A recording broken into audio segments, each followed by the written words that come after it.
වර ඉන්න අය අහනවා මේ මොකද මේ අම්මේ ගන්න. සමහර මොකද අම්මේ ගන්න කිරිල්ලනවා. කිරිල්ල අම්මේ කියන්නේ කිරිල්ලනකොට අවුරුදු 15ක් කුඩු වලට අබ්බැහි වෙච්ච කෙනෙක්. ඇත්තටම සතුටුයි මෙයා හිටිය තත්ත්වෙත් එක්ක අද මේ ඉන්න තත්ත්වෙත් එක්ක ඇත්තටම සතුටුයි ගොඩක්. අපි ඇත්තටම දුක් වුණා මෙයා ගැන නේද ඇත්තටම සතුටුයි.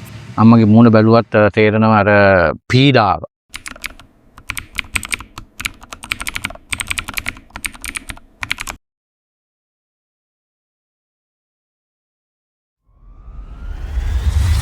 ඉතින් කියන්න කතාව දැන් අවුරුදු 15ක් කුඩු ගත්ත කෙනෙන්නේ.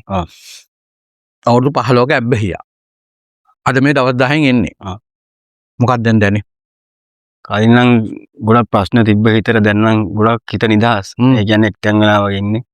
දැන් ගෙදරින් පිට යන්න හිතෙන්නේ නැහැ. ඔය වක්කක් ගෙදරටම වෙලා ඉන්න හිතෙන්නේ නැහැ. අම්මලා තාත්තලාත් එක්ක. ඉතින් ගෙදරින් පිටින් අද මම හම්බෙන්න ආවේ කොහොමද කියලා. ගෙදර කියන්නේ දැන් අද ආවත් කියන්නේ එහෙම මනස නැහැ. හිතෙන්නේ මනසනේ යන්න හරි. ආවම දැනෙනවා මේ වෙන්ද නම් කොහෙ ගිහිල්ලා ආවත් මනස එළියෙන් තියෙන මනස නිකන් අවුරුදු ගානක් පුඬුත්තාපුණත් කලබල ගතියක් නේ තියෙන්නේ නේ. ඒ දැනෙන නිදහස සාමය ගැන පොඩ්ඩක් කිව්වා. නිදහස කියන්නේ ඉතින් ගොඩක් හිත ඇත්තටම ගොඩක් හිතේ කිසිම ප්‍රශ්නයක් නැහැ. නිදහස්. අර කලින් එක එක දොස්තරගෙන් බෙහෙත් ගත්ත ඉතින් අර එක එක ඉතින් ඒත් ගත්තත් ඊළඟ දවසේ ආයි යන්න හිතෙනවා. දොස්තරලාගෙන් බෙහෙත් නෙමෙයිනේ මත්පෙටි මත්පෙටි වගේ. දොස්තරලාගෙන් බෙහෙත් යන ගියා මත්පෙටි හම්බෙන එක එකම තැන නේ. දැන් නිදහස දැනෙනවා. ඉතින් අවුරුදු 15කට පස්සේ තදින් වෙන වලට අබ්බැහි වෙච්ච කෙනෙක් ඒ දැනෙන වෙනස ඒ කියන්නේ දැන් හිතන්නකො මේ අවුරුදු 15ක් මේක ඇතුලේ දඟලන මොකක්ද දඟලන හැමදාම කුඩු හොයන්න ඕන. රාහට ගත්තම උදේ කොහොමද සල්ලි ගන්න කියන කොල්ුවෙතු වෙනවා. ගත්තට ඒක නොගෙන බැරි කමට ගත්තට හිත වද දෙනවා. ඒ අත්දැකීම් පොඩ්ඩක් කියමු පහුගිය කාලයන් වල ඒක ඇතුලේ ඉන්නකොට දැනන අත්දැකීම්. ඔව් ඉතින් රාහට නිින්දක් නැහැ. ඉතින් උදේට ඉතින් ඒක කොහොමද කියලා තමයි හිතන්නේ ආයි ගන්නෙ. ඒ කියන්නේ සල්ලි ප්‍රස් තිබුණත් ඉතින් ගන්න එපා. කියන්නේ හිත එක තැනක නැහැ. ඒ කියන්නේ තමයි හිත තියෙන්නේ. يعني මද්ද්‍රව්‍ය පිටිපස්සෙම තමයි කොයි වෙලේත් ගෙදරකට මොන දෙන්නේ නැහැ. අම්මලා තාත්තලා එක්ක සාලෙකට අක්කත් නැහැ. කාමරේ දොර වහගෙන තමයි කොයි වෙලේත් ඉන්නේ. දැන් එහෙම නැහැ. ඉතින් අම්මලාත් එක්ක ඉතින් ඉන්න දැනෙන ගතිය තියෙනවා. දැන් ගොඩක් හිත නිදහස් ඉතින්. ඒ දැනෙන ශනීපයේ සුවය අච්චර අගාධයක ඉඳලා මේ මොහොතේ දැනෙන සුවය ටිකක් වචන වලින් කියමු. ඒ කියන්නේ ඇත්තටම ගොඩක් සතුටුයි මේ විදියට ඉන්නේ ගැන ඉතින්. කියන්නේ දෙමාපියන් ගැන හිතලා ඉතින් බෙහෙත් ගන්න තමන්ගේ හිතක් තියෙන්න ඕනේ මේකට කැපකිරීම තියෙනවා. හිත දැන් තත්ත්වේ නිදහස්නේ 100%. දැන් මම අහුවොත් ඔයාලා දැන් නිදහස ප්‍රීතිය ගැන අහුවොත්. ඒක උපරිම නිදහස 100ක් නම් ඔයාලට කොච්චරක් දැනනවා? එහෙන් 100ක් නම් මට 100%ක්ම දැනෙනවා. 100ක් දැනෙන්න ඕන. ඒක තමයි. සෝ ඒ කියන්නේ 100ක් දැනෙන්න ඕන. අක්කා මෙතනට එන ඕන මොන වහන්න කැමති නම් එන්න මම අක්කා පොඩ්ඩක් කතා කරන්න තියෙනවා. කැමතිද මොන හරි කතා කරන්න? කැමතිද සතුටුයි. කියන්නේ මට පොඩ්ඩක් මේ දරුවා අක්කා මේ ඉන්නේ. අක්කට මොනවද කියන්න තියෙන්නේ දැන් අවුරුදු 15ක් කුඩු වලට අබ්බැහි වෙච්ච කෙනෙක්. ඇත්තටම සතුටුයි මෙයා හිටිය තත්ත්වෙත් එක්ක අද මේ ඉන්න තත්ත්වෙත් එක්ක ඇත්තටම සතුටුයි ගොඩක්. අපි ඇත්තටම දුක් වුණා මෙයා ගැන නේද ඇත්තටම සතුටුයි. දැන් අපිත් කැමති අපිත් එක්ක කතා කරලා අපිත් එක්ක වගේ හැමදාම සහෝදරයන්නේ නේ. අවුරුදු 15ක් යාව නැතුණානේ ඕගොල්ලන්ට. අවුරුදු 15කේ නැතිවීම ගැන පොඩ්ඩක් මුලින් කතා. අවුරුදු 15 මෙයාත් එක්ක පොර බැදුවා. ඔව් ඇත්තටම මෙයා ගොඩක් හොඳ කෙනෙක්. ඇත්තටම මෙයා ඉගෙන ගන්න උනත් ක්‍රීඩා තිනුත් ගොඩක් හොඳ කෙනෙක්. රටවල් වලට ඊටන් ගිහිල්ලා තියෙනවා. ඉතින් ඇත්තටම අපිට හොඳ කරගන්න තමයි වමනාව තිබ්බේ. දෙමාපියෝ ඉතින් දුක් විඳින කොච්චරවත් අම්මා තාත්තා කොච්චර ඉතින් දුක් විඳිනවද නේද දරුවෙක් කියන්නේ. මේ ඇත්තටම මේ තත්ත්වේ ඉන්සිත වෙනවා ඉතින් ડોක්ටර්ට නේද මේ වගේ බෙහෙත් කරනවා. පොත මුණ උසගෙන මුටි. බෙහෙත් කරනවා. මේ දරුවෝ මෙහෙම ගැලවෙනවට නේද? ඔව්. සතුටු වෙනවා. සම්මි සුවේ පටන් ගත්ත විතරයි. දවස් 10නේ. අපිට සුවේ ආරක්ෂා කරන ගමනක් තියෙනවා. ඒක මම වචනේ ක්‍රියවලින් කියන්නේ අම්මා පොඩ්ඩක් මෙතනට ඔහොමෙන් අම්මගෙන් පොඩ්ඩකට අක්කා පොඩ්ඩකට හැටයි. අම්මගෙත් දැනෙන අදහස දරුවා චුට්ටක් ලඟ වෙනම්ම දැන් අවුරුදු තමන්ගේ පුතා නෙමෙයි නේ. අම්මගේ මූණ බැලුවත් තේරෙනවා අර පීඩාව. වසර ගණන් මේ දරුවා එක්ක මේ දරුවා තමන්ගේ දරුවා කුඩු වලට අබ්බැහි වෙලා අවුරුදු 15ක් විනාශලා හිටපු පීඩාව මූණෙන් පේනවා. පොඩ්ඩක් කතා කරමු අම්මා. ඔව් මෙයා ඇත්තටම හොඳ ළමයි. ඔව්. අපි ඇත්තටම දන්නේ නැහැ මෙයා පස්සේ ඔය ඉලෙක්ට්‍රිකන් ප්‍රැක්ටිස් යන්න ගිහින් තමයි යාළුවොත් එක්ක මේ වෙලා ඔක අපි දැනගත්තේ. ඊපස්සේ ඉතින් අපි බෙහෙත් කරාට මාස 2ක් 3ක් හිටියා. ඊට පස්සේ අර යාළුවෝ ඇවිල්ලා කොහොම හරි මෙයා එක්කගෙන ගියා. 3-4 පාරක්ම බෙහෙත් කරා.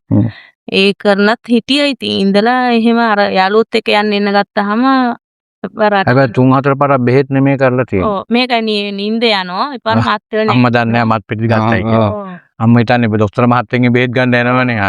ඒ බෙහෙත් නෙමෙයි අම්මා දීලා තියෙන්නේ මත් පිටි තමයි. ඉතින් මත් පිටි ගත්තම ඉන්න පුළුවන් ඒ නිසා හිටියා. හරි. ඒ පාර රටවල් වල ගියා. ඒ ගිහින් ආයි පාර ඒවයි යන්නත් බැරි. ඒවයි ඉන්නත් බැරි වුණා මෙයාට ඒව නිසා.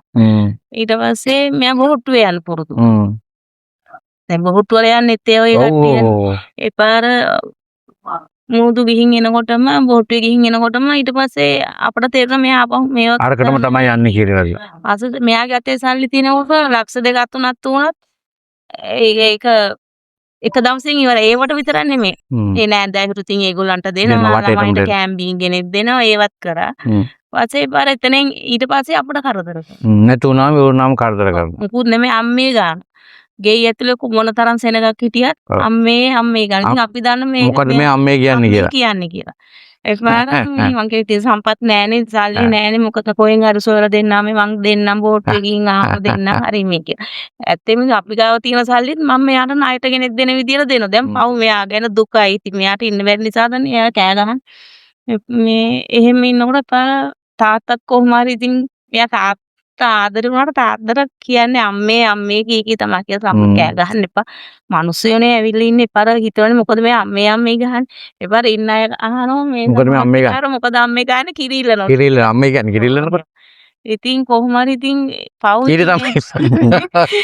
මේ පව් ඉතින් මෙයා අර හොඳ කෙනෙක් මුළු ගමේම කට්ටිය හොඳ. ඉතින් එච්චර බලාපොරොත්තු තියාගෙන අපි ගාවටත් ආවා. ඔව්. අද මෙහෙම ඉන්නකොට මොකක්ද දැනෙන දවස් ගන්න? ඇත්තෙම මට වැඩි සතුටු වෙනවා තාත්තා නැතිව තාම මාස 3යි. ආරාත නැති වෙලා. ඔව් තාත්තට heart attack එකයි කැන්සර් එකකුත් ආවා. ලෙඩේ දැනගෙනත් අවුරුද්දයි උනේ.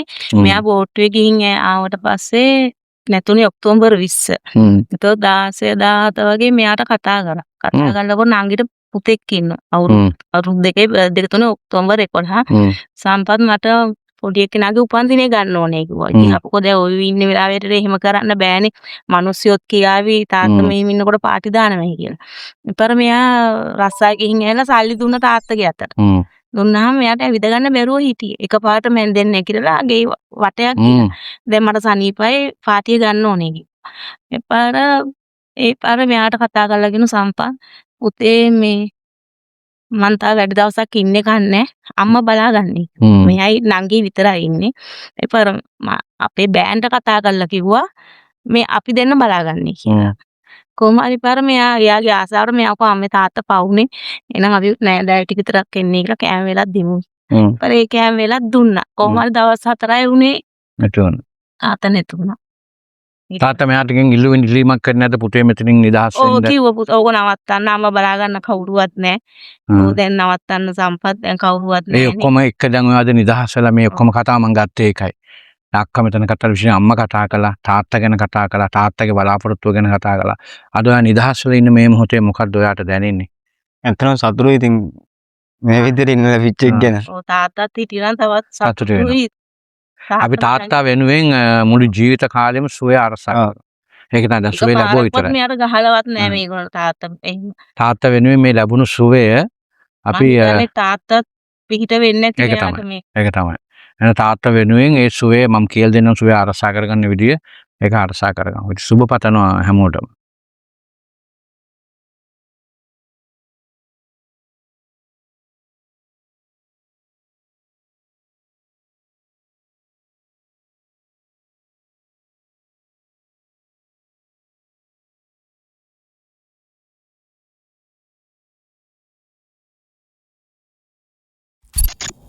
Dr. Viraj Pereira.